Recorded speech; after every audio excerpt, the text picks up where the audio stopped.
Bulgarlar Türktür. Hiç düşündün mü? Gerçekten Türk müdür? Bugünkü Bulgaristan'a adını veren o eski halk Slav değildi. Karadeniz'in kuzeyinden gelen Türki bir bozkır gücüydü. Ama bu Türk kimliği Oğuz kolundan değil, dağılan Hun dünyasından geliyordu. Avrupa Hunlarının fırtınası dindikten sonra Karadeniz'in kuzeyindeki bozkır boş kalmadı. Hunların ardında kalan sahada yeni Türki topluluklar hareketleniyordu. Onogurlar, Kutrigurlar, Utigurlar ve Karadeniz'in kuzeyinde yaşayan savaşçı bir topluluk olan Bulgarlar. Başlarında Kubrat vardı. Kubrat, Dulo sülalesinden gelen bir hükümdardı.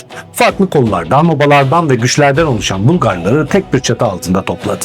Bu birlik kaynaklarda Büyük Bulgar adıyla anıldı. Ama Bozkır'da bir devleti yıkan şey bazen bir düşman değildi, dağılan dengeydi. Kubrat öldüğünde de bu birlik sarsıldı. Çünkü doğudan yeni bir güç bastırıyordu. Onlar Hazarlardı. Baskı arttı. Bulgarların bir kolu kuzeye İdil boylarına çekildi. Bir kolu ise batıya yürüdü. Batıya yürüyenlerin başında Asparuh vardı.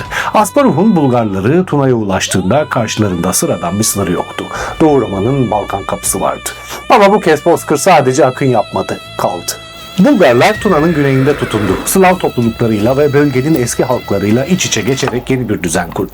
Ve 681'de Doğu Roma bu gücü tanımak zorunda kaldı. İşte o an Bulgar adı artık yalnızca bir bozkır adı değil, Avrupa haritasına yazılmış bir devlet adıydı. Ama asıl kırılma savaş meydanlarında değil, kimlikte yaşandı. Kurucu çekirdek Türktü ama Balkanlarda çoğunluk Slav'dı. Zamanla dil değişti, inanç değişti, sarayın ve halkın dünyası birbirine karıştı. Boris döneminde Hristiyanlık kabul edildiğinde eski bozkır düzeni de çözülmeye başladı. Artık Bulgar adı Türk bozkırından gelen kurucu çekirdekle Slav-Balkan dünyasının birleştiği yeni bir kimliği anlatıyordu. Evet, Balkanların kapısına dayanan Türkiye güçler Bulgarlarla bitmedi. Uzlar geldiğinde Doğu Roma bir kez daha Bozkır'ın gölgesine ensesinde hissedecekti. İşte bir dahaki videoda da Uzlar var. Merak ediyorsan kanala abone olmayı sakın unutma.